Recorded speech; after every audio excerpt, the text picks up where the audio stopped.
Hey everyone, this is Jane with Barlow Herbal, and first of all, happy Sunday. We are in the last Sunday of January of 2022. Wow. If to say this year is already going fast might be a little bit of a crazy statement, but if you think about it, the whole month of January is pretty much gone, and February is just coming up in the next few days. So I was just getting ready to do this little video, and we've got the morning sunlight coming in here into my office where I do this filming. And I will tell you the topic that I'm going to talk about today, just looking at that little sunbeam, and you can kind of see the movement on there. That's just, there's a tree out there, out that window. It doesn't have any leaves on it right now, just because we're in winter, but you can still see the branches move, and you can see the shadow from uh, or there's just the movement, the reflection from the window. And it's interesting because the topic that I want to talk about today is, first of all, it's about living in the middle way. Instead of being caught up in one opinion of something or on the polar opposite on the other opinion. And it goes beyond all that. It goes to simply how we walk through this life in every aspect of our life. But it kind of made me think too, like there's these trees outside the windows up in my office. This office has lots of windows. There's windows on the back, there's windows up here in the front. And every single season that comes through, I always think about how beautiful these trees are. And, you know, this particular window has this big, huge, beautiful tree. It's in my neighbor's yard and it's huge. Um, it was here way before my husband and I built this the place where we live and where this office is. So it's huge and it has all the seasons. So sometimes the tree is covered with snow. The branches are all covered with snow. They don't have any leaves on them. Sometimes they've got the buds coming out when it's in the springtime. In the fall, it's ablaze with brilliant colors, and then everything drops to the ground, and then there it is again as a beautiful bare tree. In fact, as a person who loves nature and just loves every single season, I think a tree without its leaves is one of the most beautiful, artistic amazingness of Mother Nature. And I can obviously sit and stare at something beautiful like a tree forever. In fact, I remember when I was really little, one of my favorite things to do, my mom used to send us outside to play all the time. You know, part of it was to get us out from under her, and when she was just trying to have her day or do laundry or do cooking or whatever she was doing. And there were so many of us that she would send us out, and we spent chunks of our day, like almost all day outside. And I can remember hundreds of times that I would just lay in the grass and I would sometimes roll over on my stomach. You could probably relate to this. And I would just literally stare at the blades of the grass and roll over and just watch, be amazed at how, watch the clouds and how fast they would go by sometimes. I think that these are the things that we might be missing as human beings in a modern world with all the distractions and technology and all the things that we have to do to keep us busy. In fact, I will tell you that one of the biggest gifts from the last 2 years has been the things that I now am not willing to put up with, and all the things that I used to do to make myself busy. Um, and I would feel obligated to see this person, have that person, and bring that, and do this, and run on this errand, and make this thing perfect. And we all had lives like that, and maybe some didn't. I'm sure there's always the people whose lives are different and who are focusing on living a more congruent with the planet, with ourselves, with our humanity. I'm sure that there are many people out there like that as well, but most of the people that are in my life, my friends, my family members, we were all busy. And sometimes we were just busy for the sake of being busy and trying to do things perfect or make someone else happy that maybe, and it's not like I'm telling you not to do things to make other people happy, but you all know what I'm talking about when I say that, right? I think it's just been such a gift because as things are starting, to open back up, and we're realizing the things that are important and the things that we that we need to do to stay more congruent with how our true nature is. So what I really wanted to talk about is like I said, getting yourself into a place where you are literally in a middle position, where you don't have to throw your opinions and your ideas and your anger and your angst and your anxiety about things that you know or things happening. You don't have to throw that out every time you're in a conversation or you're in a situation that might trigger you. And it's not about not having opinions or not taking action, but it's about how are you going to walk through this life, um, and interact with your fellow humans and yourself. Because of what I think happens is we don't realize that if we were to go with the flow and let things work themselves out, they typically always do. Now, there are times when we need to take action. So please know that's not what I'm talking about. I'm talking about the day-to-day things that we put all of our angst and anxiety in, and we don't literally pull that back and we go, all right, I'm going to be like a river, and I'm just going to flow. The river flows. The river flows how it's going to flow. Nobody has to stop it. Nobody has to, we do, as humans, we do things. We dam rivers and we make them move certain ways. But again, this is flowing with the flux of the universe. And a lot of times, if you simply take a step back, step into your middle way, you can literally go with the flow and things turn out beautifully. In fact, when you start doing that, you'd be surprised at how many puzzle pieces would fit in. In fact, one of the things that's been really fascinating to me, and I think this is partly of getting older, because think about how we want to look good for other people. We want to, we try to impress other people, and sometimes at the expense of who we really are, like how we dress, how we feel like we have to behave. I'm not saying you should behave badly because that's how your nature is. Our nature as human beings is all different. Like, we have some similarities, but there are more than 7 billion people on this planet, and we're all different. And we should celebrate exactly what makes us different. So think about all of the polarization that's still happening in the planet, and in your circle and in your families and in your communities. If we could bring back, and you might be the one that needs to start this, think about a bench in the middle of a bridge, and people are coming from both sides of the bridge.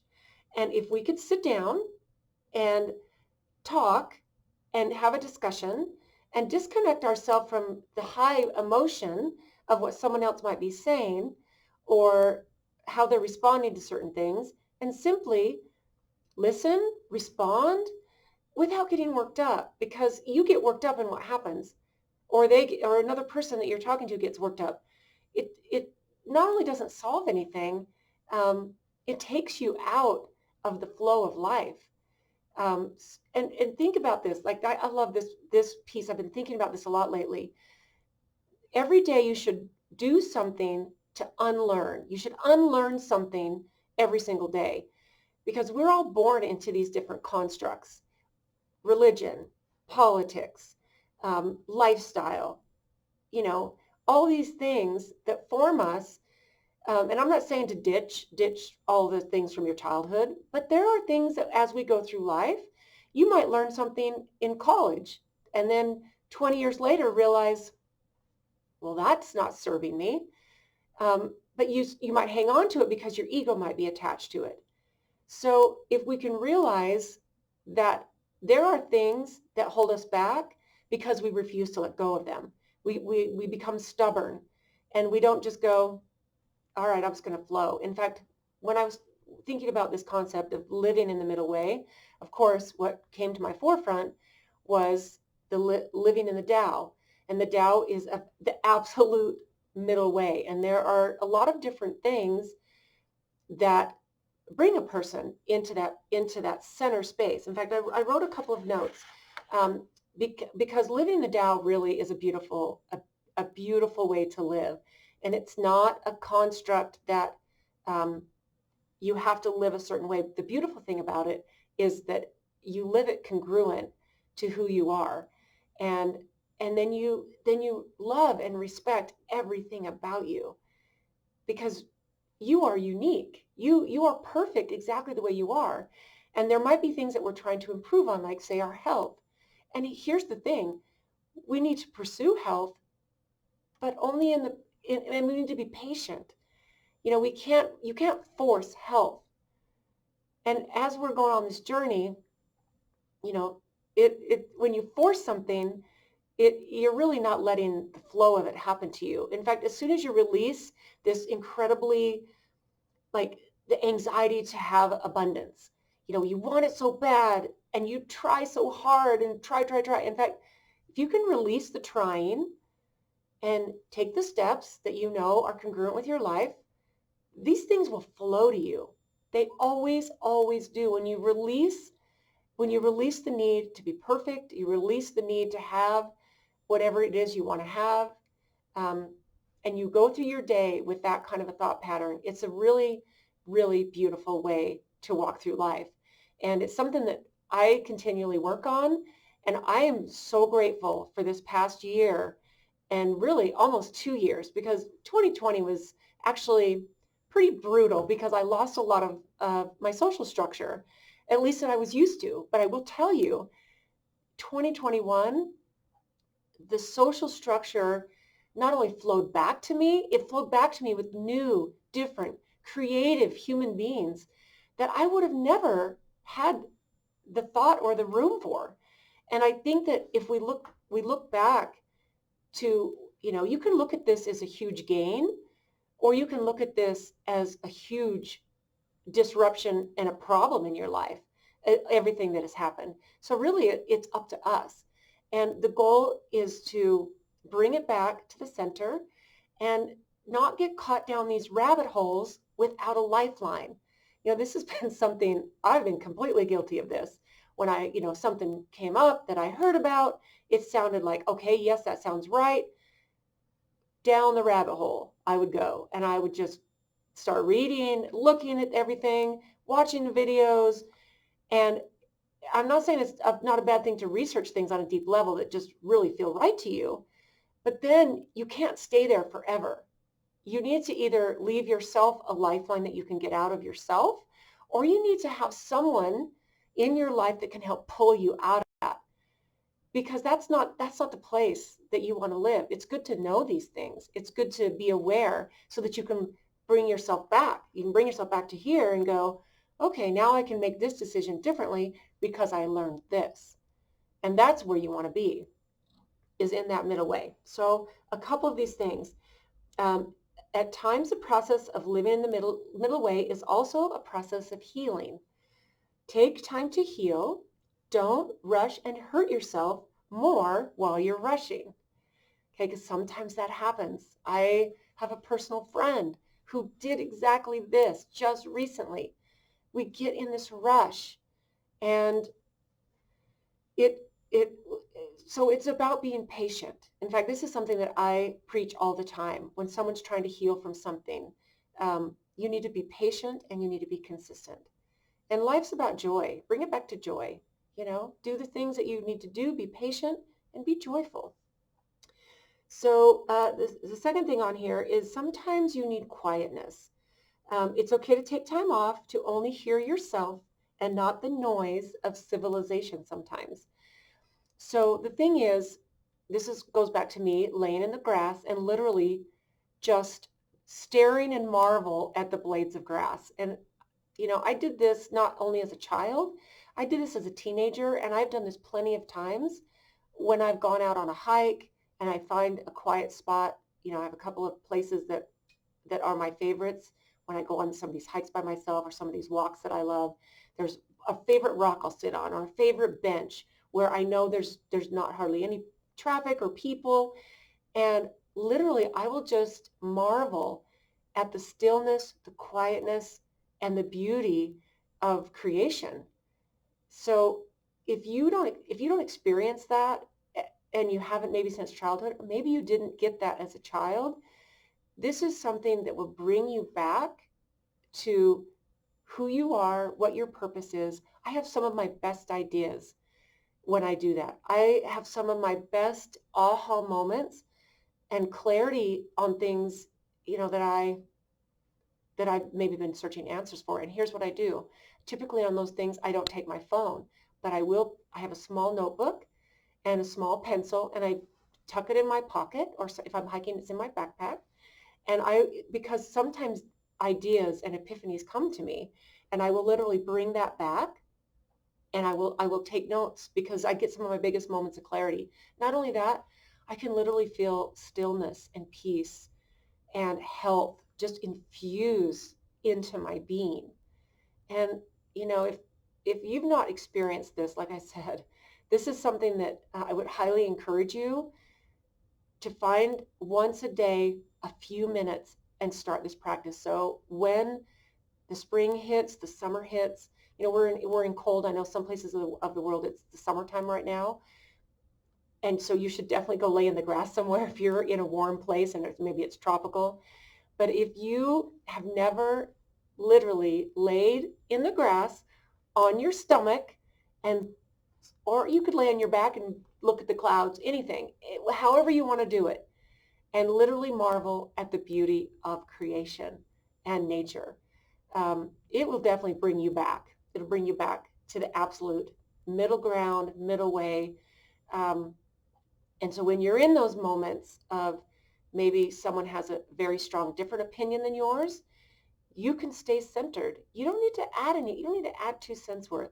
In fact, this has been something I will tell you that has so dialed in for me at this point.